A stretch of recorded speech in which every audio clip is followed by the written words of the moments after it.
विश्वं विष्णुर्वषट्कार भूतभोगी भूतप्रभु भूतकृद्भूत वृद्भाव भूतापभूत भावनः. This is Srinivas working as a school student. My subject is physical science. Good morning to all of you. Today I have come in front of all of you to request all the officials of the government of Andhra Pradesh, please give me a one chance to explain the content of the English language in front of the public through any one of the channel on behalf of the government of Andhra Pradesh.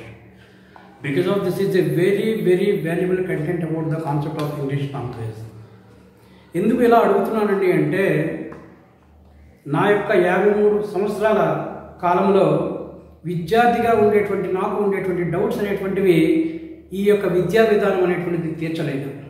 అందువల్లనే నాలో ఉండేటువంటి విద్యార్థి ఆ విద్యార్థి యొక్క సందేహాలను తీర్చుకోగలగడానికి నన్ను నేరుగా మార్చుకునేటువంటి ఉపాధ్యాయునికి మధ్య ఉండేటువంటి సంఘర్షణ అనేటువంటిది మీ అందరికీ తెలియజేద్దాం అనుకున్నాను.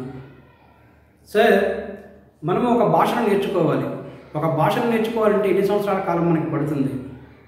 మన జాతీయ భాషనే 6వ తరగతి నుంచి 10వ తరగతి వరకు 5 సంవత్సరాలు బోధించినప్పటికీ కూడా ఒక ఫస్ట్ క్లాస్ స్టూడెంట్ కూడా after completion of his 10th class he is unable to speak the concept of Hindi even though it is our national language. అంటే అక్కడ విద్యార్థి తెలివి తక్కువ వాడా లేక విద్యా బోధన సరిగా లేదా అనేటటువంటిదే నా యొక్క ఆలోచన. అలాగే ఇంగ్లీష్ లాంగ్వేజ్ నా యొక్క 5వ తరగతి నుంచి పీజీ కంప్లీట్ అయినంత వరకు కూడా ఇంగ్లీష్ భాషని మా యొక్క టీచర్లు ఏ విధంగా అయితే బోధిస్తున్నారో ఆ బోధనకు అనుగుణంగా నేను నేర్చుకున్నాను. అయినప్పటికీ after completion of my PG also I'm unable to speak the concept of Hindi English. Okay, so ఇక్కడ విద్యా విధానంలో చాలా లోపాలు ఉన్నాయి. ఒక భాషని ఏ విధంగా మనం నేర్పాలి అనేటటువంటిదే నా యొక్క ఆలోచన. సో దానికి అనుగుణంగా మనము ప్రపంచంలోనే ఈ యొక్క ఆంగ్ల భాష ఎలా బోధిస్తున్నాను అనేటువంటిది నేను వెరిఫై చేసుకునేటప్పుడు నాకు చాలా అంశాలు తెలిసాయి. అందులో ప్రాథమికంగా అసలు భాషని పరిచయం చేసేటువంటి విధానమే చాలా తప్పుగా నాకు తోచింది. ఒక భాషని మనము కేవలం ఒక వారం రోజుల్లో చక్కగా పరిచయం చేసి ఒక 30 రోజుల్లో ఆ భాషని ఆ యొక్క విద్యార్థి చేత మాట్లాడించగలిగించవచ్చు. అసలు ఒక భాషని మాట్లాడగలగడానికి చదువుతో సంబంధమే లేదు. కానీ ఇక్కడ చదువుకున్నటువంటి విజ్ఞానవంతులు, మేధావులు మరియు ఉపాధ్యాయ వృత్తిలో ఉన్నటువంటి కొంతమంది అధ్యాపకులు కూడా వాళ్ళు నేర్చుకున్నటువంటి భాషని, వాళ్ళు నిరంతరం బోధిస్తున్నటువంటి భాషని కూడా మాట్లాడగలగలేకపోతున్నారంటే దానికి కారణము వాళ్ళు తెలివి తక్కువ వాళ్ళని కాదు సార్, వాళ్ళకి ఆ భాషని పరిచయం చేసేటువంటి విధానంలో లోపాలు ఉన్నాయని చెప్పని నా అభిప్రాయం. అందుకనే నేను గత వీడియోలో చెప్పినటువంటి అంశాన్ని క్షుణ్ణంగా పరిశీలించండి. అందులో నేను ఖచ్చితంగా చెప్పాను సార్, ప్రపంచమే ఒక భాషని పరిచయం చేయడంలో తప్పుగా బోధిస్తున్నదని.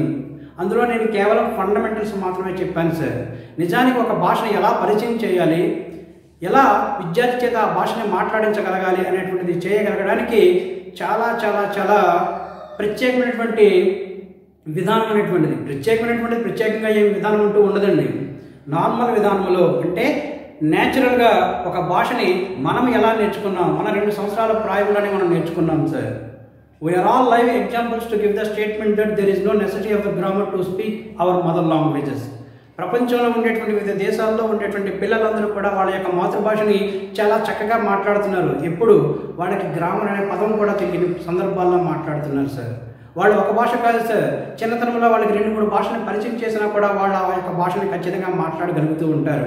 కానీ మనం పరిచయం చేసేటువంటి విధానంలో ఉండేటువంటి లోపాల వలన కొన్ని సంవత్సరాల పాటు చదివినటువంటి మేధావులు సైతం ఈ యొక్క భాషని మాట్లాడగలగలేకపోతున్నారు అనేటువంటిది వాస్తవం. Yes, we are all live examples to give the statement that even after we had completed our PGs also we are unable to speak the concept of English language. Yes, మనమే ప్రత్యక్ష ఉదాహరణ సార్. ఎవరో ఎందుకు సార్, మన చిన్నప్పుడు మన యొక్క మాతృభాషని ఏ టీచర్లు బోధించకుండానే మనం మాట్లాడగలిగాం. అలాగే మనకి ఇన్ని సంవత్సరాలు బోధించిన తర్వాత కూడా మనం యొక్క నేర్చుకున్నటువంటి భాషని మాట్లాడగలగలేకపోతున్నామని చెప్పగలగడానికి మనమే ప్రత్యక్ష ఉదాహరణము. నేను చెప్తున్నటువంటి విషయం మీ అందరికీ క్లియర్గా అర్థమైంది అనుకుంటాను. మీకు ఒక విషయాన్ని చెప్తున్నాను సార్. మనము కొన్ని సందర్భాల్లో మనం చెప్పేది కరెక్ట్ అని అనుకుంటూ ఉంటాం.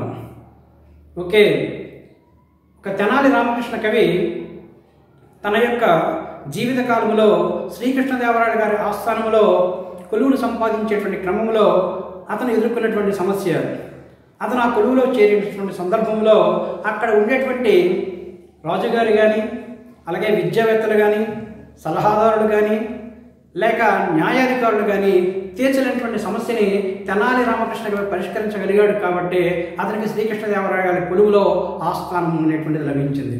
ఇంతకీ అక్కడ ఏర్పడేటువంటి క్వశ్చన్ ఏంటండి అంటే, అక్కడ ఒక తండ్రి తన యొక్క స్థిర చరాస్తులను వాళ్ళ యొక్క ముగ్గురు పిల్లలకి పంచారు. అందులో చరాస్తి అయినటువంటి 17 ఏనుగులు అంటే 17 గజములను తన యొక్క వీలునామాలో ఈ విధంగా వ్రాశారు. తనకుండేటువంటి 17 ఏనుగులలో సగపాలు మొదటి వానికి, 3వ పాలు 2వ వానికి, అందెంట 3వ పాలు 3వ వానికి ఇవ్వవలసిందిగా తన యొక్క వీలునామాలో వ్రాశారు. అక్కడ ఉండేటువంటి న్యాయాధికారులు మనము జంతువులను హింసించకుండా, జంతుబలి చేయకుండా వాటిని మనం పంచలేమని చెప్పని రాజుగారి కొలువులోనికి ఆ యొక్క ఏనుగులను తరలించేశారు. కానీ ఆ యొక్క సమస్య పరిష్కారం కానిటువంటి ఆ సమస్యని తెనాలి రామకృష్ణ కవి తన యొక్క చాకచక్యంతో పరిష్కరించగలిగాడు. ఓకే, ఆ కథ మీకు తెలిసే ఉంటుంది. అలాగే ఇక్కడ ఎవరూ చెప్పనటువంటి విధంగా, ఏ పుస్తకమో ఇవ్వనటువంటి విధంగా, ప్రతి ఒక్కరికి అర్థమయ్యే విధంగా, పిల్లవాడు కూడా ఆ యొక్క భాషని ఖచ్చితంగా నేర్చుకోగలిగే విధంగా నేను చెప్పగలగడానికి నాకు ఒక అవకాశం ఇవ్వవలసిందిగా ఈ యొక్క రాష్ట్ర ముఖ్యమంత్రి అయినటువంటి శ్రీ నారా చంద్రబాబు నాయుడు గారికి, మరియు ఉప ముఖ్యమంత్రి అయినటువంటి శ్రీ కొణిదెల పవన్ కళ్యాణ్ గారికి, అదేవిధంగా నూతనంగా విద్యాశాఖ మంత్రిగా ప్రమాణం చేసినటువంటి శ్రీ నారా లోకేష్ గారికి వినయపూర్వకంగా అర్థిస్తున్నాను సార్. ఇది నా యొక్క 43 సంవత్సరాల కల సార్. ఖచ్చితంగా ప్రతి ఒక్కరూ కూడా ఈ యొక్క భాషని చాలా క్షుణ్ణంగా, చాలా చక్కగా, చాలా అర్థవంతంగా, చాలా తక్కువ కాలంలో నేర్చుకునే విధంగా అందరికీ తెలియజేయగలందుకు నాకు ఒక అవకాశాన్ని ఇవ్వగలని ఆశిస్తున్నాను సార్. ఖచ్చితంగా నేను చేసి చూపిస్తాను సార్. నా యొక్క గత వీడియోల్లో నేను చెప్పినటువంటి విశ్లేషణ అనేటువంటిది ప్రతి ఒక్కరికి కూడా ఆలోచింపచేసేదిగా ఉంటుంది. ఖచ్చితంగా ఆ వీడియోను చూడండి సార్. మనం నేర్పుతున్నటువంటి విద్యా విధానంలో అనేకమైనటువంటి లోపాలు ఉన్నాయి. మనం భాషను పరిచయం చేసేటువంటి విధానంలో, ముఖ్యంగా నార్మల్గా పరిచయం చేసేటువంటి విధానంలో చాలా చాలా చాలా లోపాలు ఉన్నాయి. కాబట్టి ఇన్ని సంవత్సరాలు నేర్చుకున్నటువంటి విద్యార్థులు కూడా భాషను మాట్లాడగలగలేకపోతున్నారు సార్. నా యొక్క అభ్యర్థిని మన్నించి నాకు ఒక్క అవకాశాన్ని ఇవ్వగలని ఆశిస్తూ సెలవు తీసుకుంటున్నాను. Thank you to all of you.